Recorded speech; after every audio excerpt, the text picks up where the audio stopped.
महाभारतर एक रहस्यमय कथा जोटा कि वर्तमान भी लोक कथा भाव में प्रचलित होउछि। जेमिति तुमे तो तुमे भगवान भी दिने गदपाद धरुथिले। हाँ आज्ञा, हाँ दर्शक बंधु, भगवान गदपाद धरिथिले जे क्षणिकी करिपारंती एसबू असंभव को संभव करिपारंती। से परम पुरुष लीलामय कृष्ण पुणी दिने गदपाद धरुथिले। किंतु काहीकि आजिर विषय यही रहस्यमय कहानी उपरे आधारित। कहानीटी आरंभ करने पूर्व आपण मानक गोटे अनुरोध, वीडियो को शेष पर्यंत देखंतु और मो चैनल को जो माने सब्सक्राइब करना तेरे सब्सक्राइब करंतु एवं आसंतु कहानीटी शुणिबा। महाभारतर कथा महाराज युधिष्ठिर थरे राजस्व यज्ञ आयोजन कले। जो यज्ञ द्वारा हाराहारी 1 लाख राजा को आमंत्रण करिवार व्यवस्था थिला।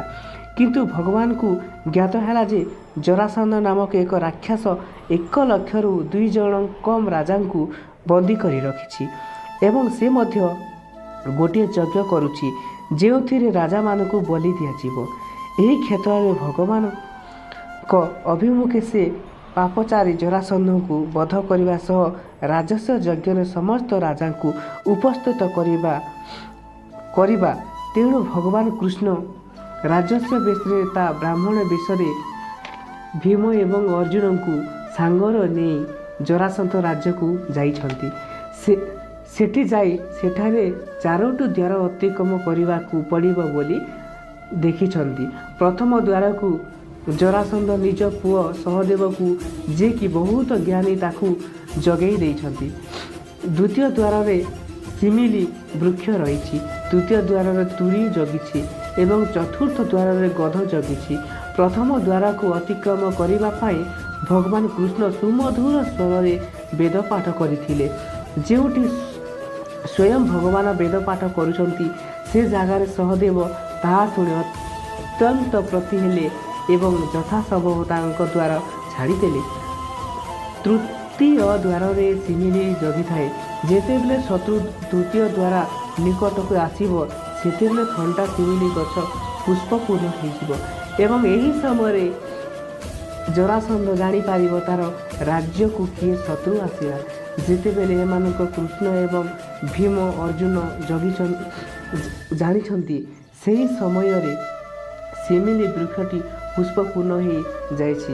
अर्जुन हठात पवन अस्त्र प्रयोग करी सेही पुष्प को उड़ाई देइछंती, जार सुवास जरासंध निकट को जाई पारि नहीं। तृतीय द्वार रे जगी थाए भेरी हेउछु तुरी परी एक बाद्ययंत्र। जेते बेले भेरी बाजिबा आरंभ करिछि कृष्ण तांक पंचजन्य शंख भेरी मुहरे भर्ती कराई देले, जहा फल यार शब्द भेरी परी न होई शंख शब्द परी हैला। जार शब्द जरासंध शुणिले मध्य शत्रु बोली अनुभव कला नाही। यहाँ पर शेष द्वार बा चतुर्थ द्वार रे जहा को ने आमर आजिर विषय से द्वार को जगिसी एक गध द्वार पाल होईछि जे शत्रु देखिले बोबाइबा गर्जन करिवो एवं तार 2टी गोड़ को ऊपर को टेकिबो एवं जरासंध जानी पारिबो कि शत्रु आसीछि। जेते बेले कृष्ण सेतिकी बेले गध तार गोड़ 2टा को टेकी गर्जन आरंभ करिछि।